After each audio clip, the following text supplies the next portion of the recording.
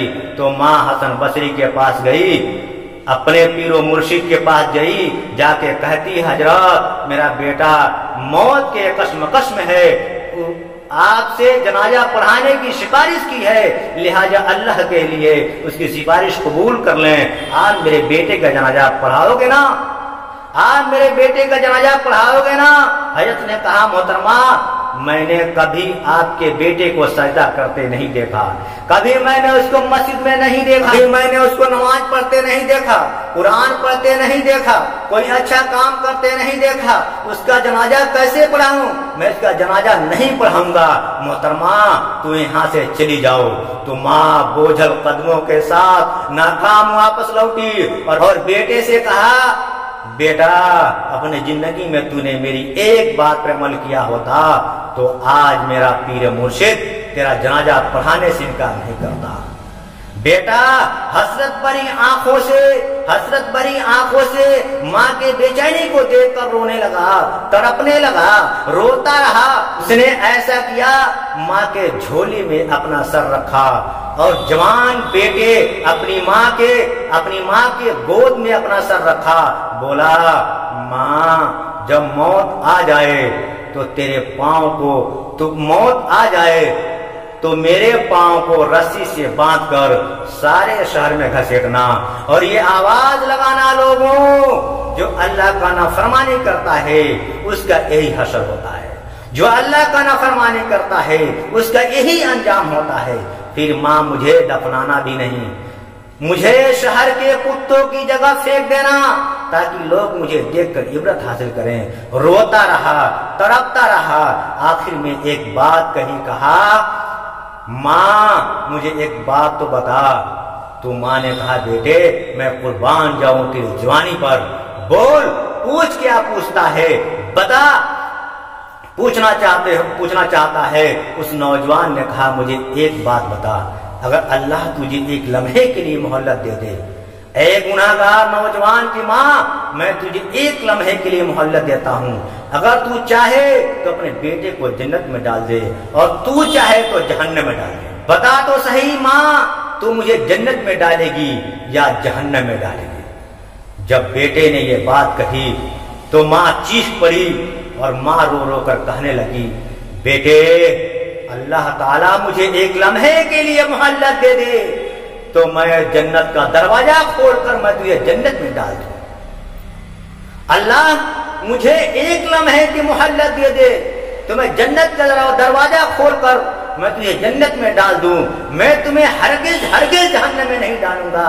بیٹا رو کر کہتا ہے ماں جو خدا 70 ماؤں سے زیادہ محبت کرنے والا ہے، ماں جو خدا 70 ماؤں سے زیادہ محبت کرنے والا ہے وہ مجھے جہنم میں کیسے ڈالے گا؟ بس یہی کہتے ہوئے اس کی روح پرواز کر گئی، روح جسم سے نکل گئی۔ چند لمحوں کے بعد دروازے پہ کسی نے دستک دی، ماں روتے ہوئے دروازہ کھولا، کیا دیکھتی ہے حسن بصری پیر مرشد دروازے کے سامنے کھڑے ہیں۔ بولی حضرت میرا بیٹا فوت ہوا ہے، تجھے کیسے پتا چلا ہے کہ میرا بیٹا فوت ہو گیا ہے؟ عرض کرنے لگی مائی جب تم میرے پاس گئی تھی جنازے کی سفارش کرانے کے لیے اور جب تو واپس لوٹی لوٹی تھی تو میری آنکھ لگ گئی، نیند آئی تو خواب میں کسی کہنے والے نے کہا او حسن بصری، تو نے ایک اللہ کے دوست کا جنازہ پڑھانے سے انکار کر دیا، تو نے ایک اللہ کے دوست کا جنازہ پڑھانے سے انکار کر دیا، تو نے انکار کیوں کیا؟ تجھے پتا نہیں ہے وہ ایک اللہ کا دوست ہے، وہ اللہ کے دوست کا جنازہ تھا، تو نے انکار کیوں کیا؟ جا اللہ کے دوست کا غسل بھی دے اور اس کا جنازہ بھی پڑھا اور اس کی تدفین بھی کر۔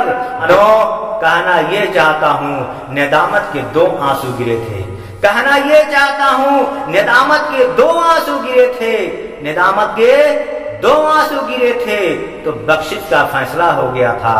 یہاں نوجوان کے ندامت اور شرمندگی کے 2 آنسو زمین پہ گرے تھے، وہاں مغفرت کا فیصلہ ہو گیا تھا۔ تو اے نوجوان، یہ زندگی کے لمحے تیرے لیے غنیمت ہے۔ میرے کریم نبی نے فرمایا جوانوں میں اللہ کا حبیب ہوں، فرمایا جوان جوانی میں توبہ کرتا ہے تو وہ بھی اللہ کا حبیب بن جاتا ہے، جو جوان جوانی میں توبہ کرتا ہے وہ بھی اللہ کا حبیب بن جاتا ہے۔ جوانوں آؤ اللہ کے دوست بن جاؤ، تم اپنی ساری زندگی مالک کے نام کر دو گے تو پھر وہ ساری کائنات تمہارے نام کر دے گا۔ اگر تم اپنی ساری زندگی مالک کے نام کر دو گے تو پھر ساری کائنات تمہارے نام کر دے گا۔ جوانوں جوانی وہی ہے جو مالک کے چوکٹ پر گزر جائے، جوانی وہی ہے جو مالک کے چوکٹ پہ گزر جائے، جوانی وہی ہے جو مالک کے دہلیز پہ گزر جائے۔ ہائے مالک کی چوکٹ سے ہٹ کر گزرنے والی جو زندگی ہے وہ زندگی نہیں، وہ تو قیامت والے دن شرمندگی ہی شرمندگی ہے، وہ قیامت والے دن شرمندگی ہی شرمندگی